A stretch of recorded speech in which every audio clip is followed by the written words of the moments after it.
Buying a wrecked motorcycle is a lot of fun and it is a huge challenge, but the big question is whether or not it makes financial sense to buy a wrecked motorcycle. And I essentially took the challenge on myself to find out whether or not I could do this, and also if it made financial sense, and also whether or not you should do this yourself. But this is my previously wrecked 2022 Indian Chief Dark Horse, and I bought this motorcycle wrecked in February with a salvage title, and it's now an officially rebuilt motorcycle, making it legal to ride on the street.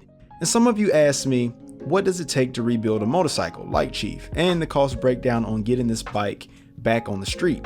Well, I'm going to go over the final costs and the thoughts and all the actions I took to get this bike from this to this. Before I started working on this bike, I had a decision to make. Was I gonna actually repair parts or was I gonna replace parts? So I could have either just started throwing used parts on this bike, new parts on this bike, OEM parts, or just go full-on custom build, right? OEM prices is probably the most expensive route that you can go with buying new parts, and that means buying direct from Indian. And I spend a lot of my time on eBay finding parts and also comparing part numbers, like parts from a Chieftain and a Springfield, where they actually fit on this bike. And in this case, a part from a Challenger actually fit on this bike, and I saved like $150. And also I spend a lot of my time trying to repair parts rather than just trying to replace them. The goal of this rebuild was not to just go as crazy as I could, but more so like a proof of concept. Can I actually do this and not, try to save as much money as possible within reason? And also I didn't want it to take all year because, as we all know, custom builds, there's always something to do and it's never done.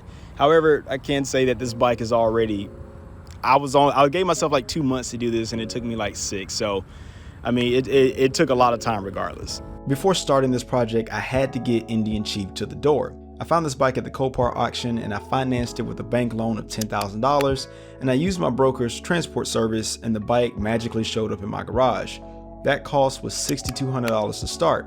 Then started the fun and the laborious task of figuring out what all was broken and then ordering new parts to replace. When I got this bike, there was damage in a bunch of places. There was the handlebars that were damaged, had electrical wire damage. It was missing components like the speedometer, the front and rear fenders were damaged, the subframe was damaged, and obviously the worst piece was the tank. It had a huge crater-sized dent in it, which a lot of people told me that I should have just replaced it. Before I tell you the price of everything it costs to rebuild this bike, anything that I could not fix and repair myself, I did reach out to somebody that had the skill set to do that for me, which of course added labor costs to it, with the big piece being the tank. For instance, the subframe needed repair, and also the rear fender, and also the tank, which only cost me around $500. And the same person that did this repair work, they also did the paint job, which cost me around $800. I kept track of the entire project using an Excel sheet, and I compared the price of new parts to what I paid for a used part or a part that I had repaired. In total, this bike cost me around $12,500 to rebuild and get it back on the street. And you could probably add plus or minus $1,000 in there for miscellaneous stuff like tools and like gas runs to and from the shops. But if I put all brand new parts on this bike, I would be looking at easily $17,000 probably to get this bike back on the street. And at that point, could have just bought a brand new bike. So yeah, I saved money buying a wrecked bike and rebuilding it versus buying a new one. And also I learned the process of buying a wrecked bike and getting it legally back on the street. And what's funny is that there were people that said that taking out a $10,000 loan for a bike that wouldn't run, even though that loan's only cost me $750 over the life term of the loan and interest, come on, man, just look at it. It's still a good idea. Now, there were some areas in this project that I could have saved money. For instance, I didn't need that 200 rear tire added to the bike, even though it made the rear end look so much better. Also, these Lawless Garage B-bars, I did not need these, even though I do think drop protection is necessary. I could have also been super cheap and not have gotten the paint job done, or not spent the $600 to get this Indian Stage 1 exhaust, even though a brand new exhaust in this setup is around $1,000. So I did save money, even though I bought another exhaust. I also saved money getting the subframe repaired instead of getting a new one, and also getting the tank dents pulled out and having a few parts like the handlebars and the signal lights donated from the community. Technically, I actually bought the handlebars, but USPS lost them. But that was a fun story to tell. But hey, somebody in the community reached out and they gave me a set of handlebars anyway. Then I went out and bought a hammer and a dolly set and tried reshaping this tank console trim myself. And also, I failed to fix the subframe myself using a bottle jack, but I tried, and I was successful retipping broken electrical connectors for the ride command, which is the speedometer, which gives us GPS and all that good stuff. And then I went to Harbor Freight and got me a left-handed drill bit, and then I took broken bolts out of the frame. That was the first time, completely successful. And also buffing out the paint on scuffed parts. So again, things that I couldn't do myself, I reached out to other people that could do it, but I also tried to still fix stuff myself. The decision to either replace a part or buy a brand new part or a custom part, that's up to the individual person, whether or not it's wrecked or not. You can drop your bike in the parking lot and there's a scuff on it and you go, well, you know, that scuff isn't really worth me replacing it, right? So there's many different ways that you can look at this, but either way, when it comes to wrecked bikes, you know, the cost associated with it and the work you put into it, it's hard work, but it's rewarding, but it's nothing short of hard work. So $6,200 to get this 2022 Indian Chief here in my garage, and around $6,300 to fix it and get it to this point, street legal. And this includes the $700 needed to go through the inspection process to get a rebuilt title. So would I do this again, and was it worth it?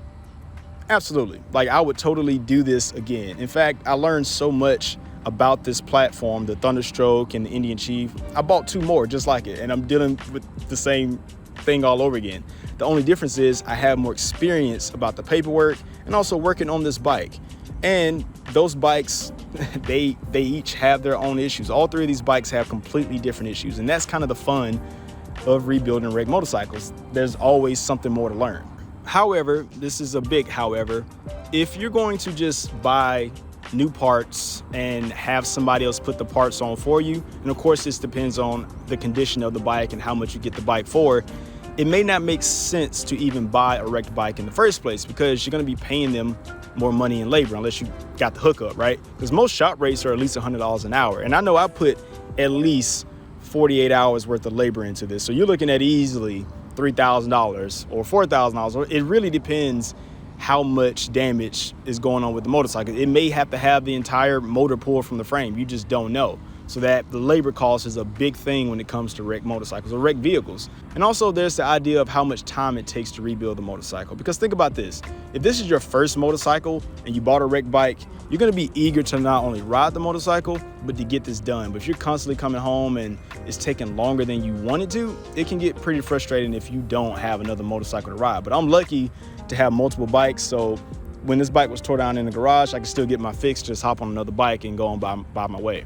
There's many different directions that you can go with rebuilding a bike, but I can say confidently that 100% this bike is done, and it did not cost me as much than buying a used one or buying a brand new one. And if you didn't know, I'm giving this 2022 Indian Chief Dark Horse away to one person that supports the channel. So if you want in on that, you can head over to my website, BrandonBicasso.com, get you a sticker pack, and that is your entry to win the bike. There's no need to figure out any salvage bike nonsense other than getting the bike registered and riding it. I love rebuilding bikes. It is a newfound love, and I'm addicted to it, especially for the challenge and just the journey of having a hand in taking something that was wrecked one day and making it better, and of course maybe inspiring you to do something like this yourself one day. So if you want to get in on winning this bike, you can head over to BrandonBicasso.com by clicking right here. And if you want to catch up on everything I've done to this bike up until this point, you can click right here. As always, thanks for listening to my story, and if you're subscribed, I'll see you in the next one. Peace.